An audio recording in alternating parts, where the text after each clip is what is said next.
I've talked to hundreds of nonprofit founders and leaders throughout my time starting and growing my own nonprofit and through creating content for this channel. And I've learned that there are a few things that help successful founders and leaders stand out from the rest, and even one big thing that all of them do. I've put together a short list of the top thing that successful nonprofit founders do differently, and that's what we're going to talk about in this video. Be sure to watch to the end where we'll reveal the one big thing that they all do. You won't want to skip out on it in your own journey in social impact. And of course, be sure to check out the rest of the videos on this channel all about nonprofits, fundraising, leadership, and more, and my website, changemakercafe.com, where I have more resources for you, like my newsletter and the way to join my Changemaker Accelerator membership group. According to Grapevine, an estimated 100,000 new nonprofits start up every year in the United States. And just like businesses, some of them aren't going to make it past the first few years and others are going to thrive. Now, if you've been on my channel for a while, you might have seen some of my interviews with other successful nonprofit founders. If you haven't had a chance to check those out, I have a playlist with all of them. I highly encourage you to go hear their words of wisdom firsthand. So let's get into some of the top things that those founders and others that I've engaged with have done in the first couple of years of them starting up a nonprofit that highly influenced their success. And again, at the end, I'll share the number one thing that they all did across the board. The first thing that many of them did was they prioritized community outreach and engagement early on. When doing the planning to start their nonprofits, you wouldn't catch them sitting alone in their home or their offices thinking up programs or ideas or solutions. No, they were out there talking to experts, and most importantly, talking to the people most affected by the problem they wanted their nonprofit to help solve. The story of one nonprofit founder, Maggie, is a great example. Maggie is the founder of A Place at the Table, which is a pay-what-you-can restaurant in Raleigh, North Carolina that provides meals to anyone regardless of their ability to pay for them. But before she did any of that, Maggie worked with other nonprofits helping serve people experiencing homelessness so she could understand their needs firsthand. There's one thing that I remember her sharing that she did that really stood out to me. She would take people experiencing homelessness out to restaurants and out to lunch to just have conversations with them. And it was through those conversations and that input from those most closely impacted by the problem that she learned that they didn't want or need another soup kitchen. They were looking for a place where they could have the dignity of choice, just like other community members. This inspired her to start a restaurant where anyone, regardless of means, could choose from the menu and order just like anyone else. And of course, Maggie wasn't the only founder to do this. The founders who've started successful nonprofits all had or sought out experience with the people directly impacted by the problem. They focused their early market research on deeply understanding the needs of the population they wanted to serve and what was missing in the community that wasn't already meeting these needs. That way, they could plug in their organization and their programming without risking too much duplication. The second thing that many successful founders have in common is they figured out their target audiences early. And by that, I don't just mean their beneficiaries or the people they're going to serve. They also figured out their donor target audience. Now, to explain, there are two kinds of audiences that nonprofit or even business founders need to think about when they are getting started. The first is obviously, who are they going to serve? Who's going to benefit directly from their programs and their services? Is it going to be low-income youth? Is it going to be marginalized senior citizens? Is it going to be rural communities, or maybe a certain breed of dog or other animal? Narrowing down your target audience is going to go a long way in helping identify what services are going to make their lives better. But the second type of audience that many new nonprofit founders don't think about right away is who's going to pay for this. Now, in the situation where a nonprofit is going to serve a vulnerable population, it's often the case that that population doesn't have the funding or the resources to pay for the services they're receiving themselves. So we have to find another person, a third party, who has the resources and who has a stake in seeing that problem solved. So to recap, successful nonprofit founders can answer 2 questions to figure this out. The first is, who in our community or our service area has a direct or indirect stake in seeing this community problem solved?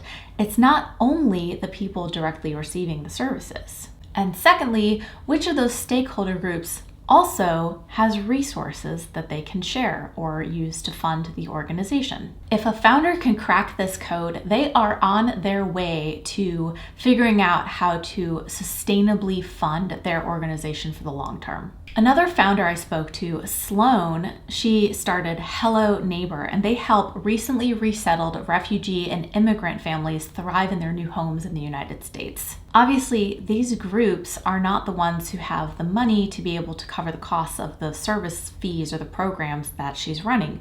But what she realized was that the federal government had programs or a motivation to fund programs like hers. She identified that they had grant funding available to organizations who were focused on this topic, and through government contracts was able to form the basis of some of her revenue streams, supplemented of course by other things like individual donations and sponsorships.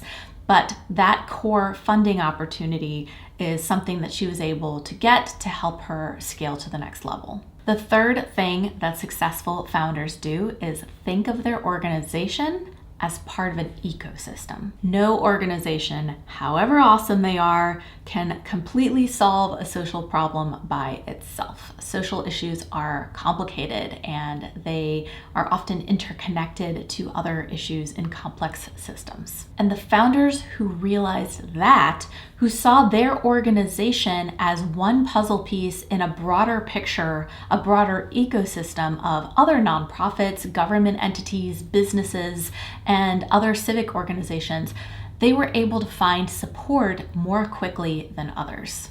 Let's talk about why. It really comes down to 2 factors: trust and mutually beneficial collaborations. So when you set out to launch a new organization in a community, it's really important to understand what other organizations, businesses, nonprofits are also already there doing some pieces of the same kind of work, and to be able to clearly articulate what you uniquely bring to the table. Tyrone Nance is the founder of It's Bigger Than Us, and he got a start in social work and community organizing. That already gave him a leg up in understanding what organizations were out there doing good work in his ecosystem of Los Angeles. And today, his organization, which helps address health equity in Southern California, partners with every kind of stakeholder imaginable in his community, from other nonprofits to schools to neighborhood leaders to athletic teams to big companies like Lululemon. But don't worry if you don't have Tyrone's special professional background. Anybody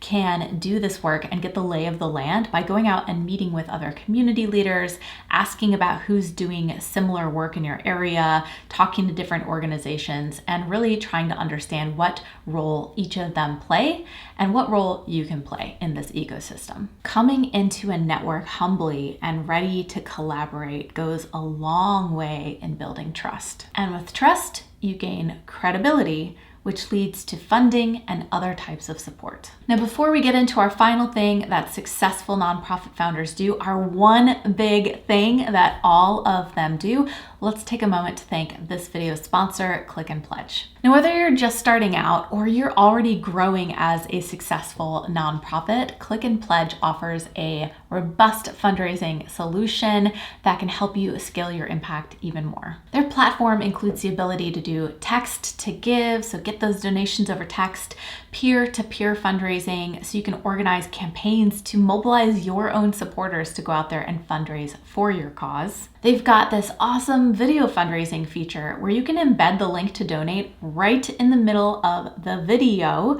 instead of some external link, so that people can click on it and donate right when they're feeling inspired while watching. They've got tools to help you keep your donors happy and giving, like their personalized thank you messaging and video features. If you're using other software or you're using Salesforce, they have integrations for those too. and a lot more. One thing I really appreciate about Click and Pledge is that they are truly built to scale. A lot of platforms are going to charge you as your donor base grows and as your fundraising grows, but Click and Pledge has one flat rate that you pay regardless of being a small organization or a large organization. And there are no contracts locking you into something long term, and all of their features are part of that monthly cost. Scan the QR code to learn more about Click and Pledge's solution, or you can even use the link below this video to schedule a demo and talk directly with their team. I know they'd love to hear from you. Oh, and when you scan the QR code or use the link below, you can also get a month free of Click and Pledge. I'll leave those links below. Don't forget to check them out. And thank you, Click and Pledge, for sponsoring this video. Okay, are you ready for it? The one big thing that all successful founders do is they created feedback loops with their community. Feedback loops are mechanisms that organizations use to consistently and regularly collect data, feelings, reactions from the communities that they're serving. Successful founders don't only consult their communities when they're first starting up, they make a habit of doing it every year. Maybe it's through a survey, maybe it's through focus groups, maybe you have a town hall meeting where the people you serve and your stakeholders all come and share their feedback on your progress or new program that you're thinking about offering. I get it. Opening up yourself for potential criticism can be scary, but successful founders know it's all part of making the biggest impact possible. Feedback loops really help founders and leaders stay up to date with their community's constantly changing needs. I'd love to hear what you think. Maybe you've seen some other successful nonprofit founders or social impact leaders out there in the wild. What are some of the characteristics or things you see them doing that you think we left out of this video? Share those in the comments below. And of course, like I said, check out my other videos on topics like this, starting a nonprofit, fundraising, social entrepreneurship, and more, and my website, changemakercafe.com, where you can sign up for my weekly newsletter with tips and funding opportunities, and check out information about my accelerator program for folks starting and growing nonprofits. Thanks again for watching, and I'll see you in the next video. I'm Amber Melanie Smith. Bye-bye.